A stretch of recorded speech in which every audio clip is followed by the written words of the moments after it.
Thank you so much for having me along today. So I'm going to give you a bit of a whistle-stop tour of the Associate PI scheme, a little bit about the eligibility criteria, what sort of things we ask Associate PIs to do, and some top tips, hopefully, for helping this to work across your sites. HIL COVID has been a huge player in this and has done very well from it. And we hope long may that continue. But I'm going to take you through a little bit about what the scheme is today. So to start off, what is the Associate PI scheme? So it's essentially a 6-month on-the-job training programme is how we pitch it. So an Associate PI is paired with their local principal investigator for the HIL COVID study in this instance at a site, and they work together on the study, delivering it for 6 months. And it is for those people that are new to research need, might have some but little research experience, and they want to learn more about research delivery. And it does give them that chance to immerse themselves in research delivery and learn from a PI who knows what they're doing, is able to mentor them and guide them through the process. And they do get formally recognised for their involvement in the trial. So they get a certificate that is endorsed by us and the relevant Royal College for them, and that they can use them for their training portfolio. They can also use their checklist of activities, which I'll come on to later, within their training portfolio, because that is evidence-based. So it's a great way of showing how you have achieved this research delivery. And essentially, one of the big aims of the Associate PI scheme is to support the creation of the researchers of the future. I think COVID has really demonstrated just how important research is. I think we knew it. I mean, within the NIHR, obviously, we massively support research careers. But COVID has really put a spotlight on the fact that we need more people to know how to deliver research. And through the Associate PI scheme, what we hope to do is encourage more people from any healthcare background to get involved in research and hopefully pursue a long-time career in that field. So I mentioned that you're getting a certificate that is endorsed by the NIHR and a relevant Royal College. So far, these are all of the Royal Colleges that we have got on board, and we are actively going out to those that we have not yet get endorsement from to get endorsement from them as well, so that the Associate PI, when they get their certificate, it is a reflection of them in their role in the Royal College that they sit within. We have also recently got endorsement from the General Medical Council. So they provided us with this position statement, which is now on our website, and you can use this amongst your kind of trainee doctors on the scheme and doctors that might want to take part. They've essentially said that this scheme helps to meet the general professional capabilities and that it could be used as part of the appraisal process. That's really exciting. So that's another great way that we've been using to get more doctors on board with the scheme. So in terms of those people that might want to be an Associate PI, or if you're thinking you might have people that could take on the role of Associate PI, there is some eligibility criteria that people have to meet to get involved in the scheme. So they have to be a qualified health or care professional. Those that are funded to work in research, so anyone within a funded research role, so a research nurse, for example, is not eligible, and neither are students. The reason for students is because they rotate around a lot, and it is probably a little bit too much on top of being a student in training to also do the Associate PI scheme. For those that are funded to work in research, the reason we exclude them is actually based on feedback they have given us that the Associate PI scheme is essentially a little bit too basic for them. So a lot of research nurses fed back to us that the activities we ask Associate PIs to complete are already essentially within their role. So actually they wouldn't be getting any development from the scheme. There is another scheme in development that at the moment will be specifically targeted at research nurses and research midwives that will look at giving them some more investigator level training, and we are working with the team to develop that. So hopefully there will be something coming for those in the future, but at the moment they're not eligible to take part in our scheme, just in case you get that question. We do say that an Associate PI should only take part in one study at a time. That is not to overburden them. If this is someone that is brand new to research, I think doing one study is probably enough. We don't want to overburden them by trying to get them to do 2 at a time. We work on the general rule that we only allow 1 Associate PI per study per site. So that's essentially 1 Associate PI to 1 local PI. However, if as a PI yourself, or if you've got PIs within the study that are happy to have more than 1 Associate PI, we do allow that. We just ask you to get in touch with us and let us know that that is going to be the situation, just so that we know not to reject those applications. More and more PIs are starting to do this, which is really good to see. But we very much base this on the capacity of the PI. We know that you've already got a lot going on as a principal investigator. To also ask to mentor someone is a lot, to then mentor two people is a lot. So we will always base that on the capacity of the PI offering the mentorship. They need to be able to commit 6 months of work on our study at their site. We do allow a bit of flexibility with that. So if you've got someone that can only commit to 5 months, we would allow that. Again, we just ask you to get in touch with us just so we can verify that. And the important point of this is that they do this on top of performing their core role. So there is no funding to take part in the Associate PI scheme. An interested applicant would need to think about how they can do this on top of performing their core role. Feedback from alumni of the scheme has said they've been able to fit this in about 2 to 3 hours a week of working alongside their PI and delivering the study. But that is quite a big consideration for anyone that you might have that is interested in taking part. It is quite a big commitment to ask them to do this on top of performing their core role. They also must gain prior approval from the PI that would be offering them mentorship. So they just need to essentially have a quick conversation with them before they formally apply to say, I'm looking to be the Associate PI, would you be happy to mentor me? Go ahead and get that yes, and then they can put in their application. And this is essentially what the step-by-step application process looks like. So they would need to start by checking they meet that eligibility criteria. And then that's when they would go and have that conversation, in this case with whoever the PI is at their site for Heal COVID, and essentially, get their endorsement that they're happy for them to join. They then need to complete the applicant registration form for COVID-19 studies. When Heal COVID joined the scheme, it was badged as an urgent public health study, which is no longer a phrase we use. And so we now call them COVID-19 studies. So it's a slightly different application form. If you've got anyone that's confused, because there is 2 registration forms, there's our COVID-19 one that's got Heal COVID, recovery, etc. And then our generic one for kind of every other study we've now got on board. If you've got anyone kind of confused which one, it is the COVID-19 studies one that Heal COVID sits within. But if they are really unsure, tell them to get in touch with us and we can point them in the right direction. That application is then checked by a member of our team against the eligibility criteria, and we go out and seek approval via email from the PI. So essentially these applications will get processed as quickly as the PI gets back to us. We're quite quick at processing them, and if the PI gets back within a day, someone will be registered with the scheme within a day. So that's really quick and straightforward. Once we've got that approval, they receive a confirmation email that says essentially, welcome to the scheme. They're given a login to NIHR Learn, which I'll take you through in just a moment, and that's when they officially begin their 6-month tenure on the scheme. So what we have done is created a learning pathway within NIHR Learn. You might be familiar with NIHR Learn. It's where a lot of people go and do their GCP training. But we worked with our steering group to create this learning pathway, which essentially takes the checklist of activities we ask Associate PIs to complete, which I'll come on to in just a moment, and it breaks it down for them across the 6 months we ask them to take part in the scheme. And there's other things on there as well, like a forum they can use to talk to other Associate PIs, and there's some additional training they might want to do. But it's really nice. It essentially takes the checklist and breaks it down. So within month 1, we expected you that you might have completed these activities. And then what it asks them to do is journal entry those. So that's when they evidence what they have done to complete those activities. If they don't complete in that month, that's fine. They can just roll it on to other months. But it's just a really nice way of it breaking it down for them. They can then copy these journal entries into the Word document of their checklist, and then they would submit that at the end via NIHR Learn. So in terms of what we ask Associate PIs to complete during their time on the scheme, that looks like a checklist of activities. So this is just a print screen of what the checklist looks like.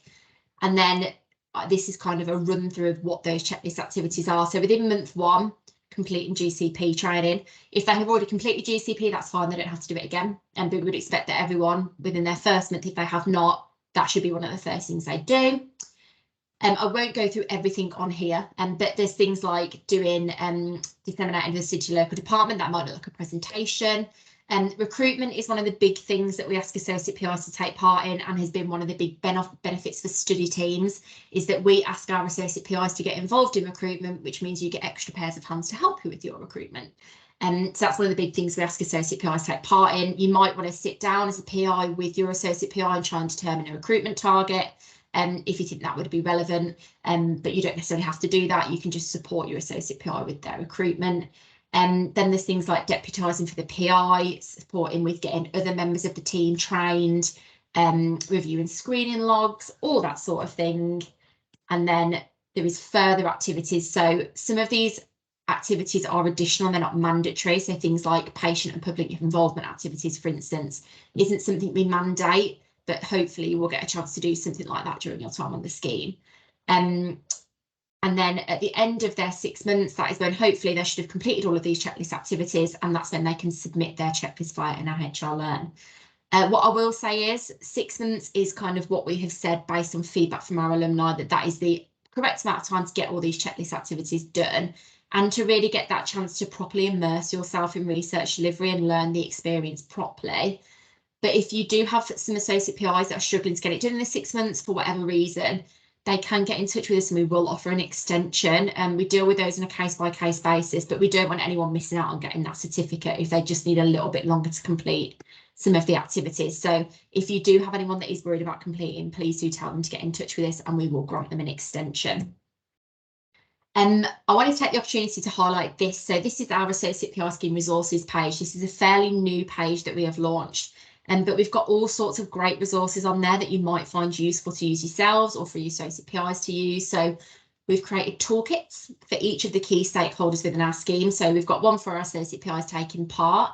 That gives them some more guidance in terms of what it means to be an associate PI, interacting with their PI, interacting with the trials unit, how to complete their checklist, all that sort of thing. And then we have also created guidance documents for our local PIs as well, that again, just gives them some guidance and support about what we saying they are doing as a PI, how should they support and mentor their associate PI, what are their responsibilities when it comes to signing off an associate PI's checklist, all that sort of thing. So that's a really useful page if you just want a little bit more support and guidance, and that can be found, the link to that can be found off of our main NIHR Associate PI Scheme website. So the big thing, and the thing we always get asked is essentially, what's in it for me? What's the benefits of taking part in the scheme? And I'm completely biased, and I will say there are loads of benefits to taking part in the scheme, both for associate PIs and for those people that mentor associate PIs and for the study team. But these are proven benefits, I will say. These are not just ones that are coming off the top of my head. So for our associate PIs, they get that hands-on research delivery experience. It is on-the-job training. This is not theory learning. It is on the job, delivering it alongside a local PI. So you really get to immerse yourself in that experience and immerse yourself in the delivery of research. You get that mentorship of an experienced PI. You essentially get to learn from someone that knows exactly what they are doing and they can guide you through that process. And hopefully at the end of this, they will come out with a foundation of research delivery knowledge that will support them in the future. And we do get asked a lot at the end of this, could an associate PI go on to be a PI? I would probably say no. It depends on where they're at within their research career. So if they've done a little bit of research before this and they take part in the scheme, then yes, maybe they are at a point that they could go on to be a PI. But this is a very entry-level scheme. What we're hoping to do is essentially ignite a fire in people's bellies to say, I'm really interested in research, I want to carry on with this, and give them a foundation of knowledge. So we would say they're probably not going to be a PI at the end, but hopefully you will have some people that want to go and be PIs of the future. As I mentioned earlier, they get that evidence checklist, so that can be used in their training portfolio as well as the certificate they get issued via us. And so both of those are great for things like appraisals and to be used in your training portfolio. And we do ask that the study team acknowledges associate PIs in any primary publications from the study. We can't mandate that, so that's done on a study by study basis, but a lot more studies are starting to do that now, which is really great to see that our associate PIs that are helping to deliver the study are getting acknowledged. So for the PI and the site team, essentially you are getting additional support for the delivery of the study at a site level, essentially a free pair of hands to help you deliver that study at your site. Which we always say, why would you not want extra people to help you do this? And essentially through having that, you get a second person that you can delegate some tasks to.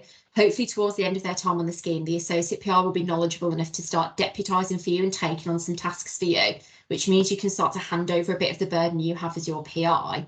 And it also will take some of the burden off of the wider research team at the site as well. Again, that's feedback we've been given from PIs and kind of research delivery teams, research nurses, that having an associate PI there really just helps to take the pressure off of everybody because you have just got that extra pair of hands. And as I mentioned earlier, it is another pair of hands to help recruit into your study. This has been a massive spin-off benefit for study teams that we're getting reported on a lot, that having an associate PI at every site within your study massively helps to boost your recruitment. And that is not the way we kind of sell the associate PI scheme. This is a training opportunity. But when we're talking about what the benefits are for a study team, that is one of the main ones that you will hopefully find that you get enhanced recruitment from having associate PIs on your study sites. And that all sort of rolls over onto the wider study team and the kind of clinical trials unit or the organisation that is managing the delivery of your study. They get a second person that they could speak to at a site. So if the PI isn't available, they could go to the associate PI. They're getting all of that increased support at a site level. We've had reports that they having associate PIs increases things like data quality. It helps get the study delivered quicker in some cases. And the biggest one, yeah, as I keep saying, is that enhancement of recruitment, which is a massive benefit to having these associate PIs on your study.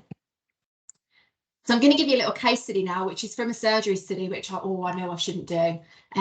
But Sunflower is one of our biggest studies on the associate PI scheme, and they were one of the earliest studies to adopt the associate PI scheme, and they have seen massive benefits from it. So so far, across the 49 Sunflower sites, they've had 124 associate PIs. So they do a lot of legacy planning within the Sunflower study to kind of line up the next person to take over. But they have seen some enormous benefits from having associate PIs on the study. So this was given to me by the Sunflower study team, this slide. So they have some benefits such as increased screening and recruitment of patients, as I've already mentioned, the big one, increased recruitment, completion of the trial database, expediting of the patient pathway. There's been increased local interest in the study because there's more people to talk about it at a site level. Again, you've got another pair of hands to cover when other staff are available. Having more people that know about the study and people that you can hand over to has meant there's been more seamless transitions at changeover times. And one of their big benefits they have found is that increased recruitment of out-of-hours emergency patients. So I'm just going to bring up the table here. So 41% of the emergency patients recruited were associate PI trainees, which is a huge benefit and something that Sunflower really shout about, because associate PIs have been vital to the emergency out-of-hour patient recruitment for this study. And they've continued to see that benefit as they legacy plan their associate PIs and always have one at a site level. But I think the main message that they always say to me is to get those benefits, you do have to invest in your associate PIs.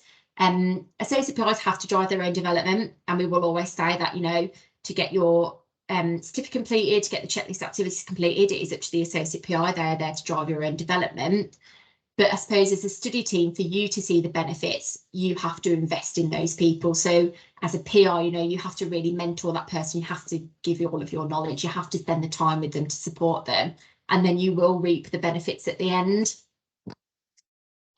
So I just wanted to share some of the feedback we've had from some of our associate PIs. So I won't read out all of these quotes, but I just think it's really great to see such positive feedback, especially when you're getting feedback from those that, for instance, that third one down, when they say, you know, they're really trying, they've never taken part in research before. And this is kind of the first steps they've taken. It's given them a chance to learn about it, and it's given them that good basic foundation of knowledge. And then what we hope that that will do is then ignite that fire in them to say, actually, yeah, I really want to carry on within research. I want to go on to be a PI.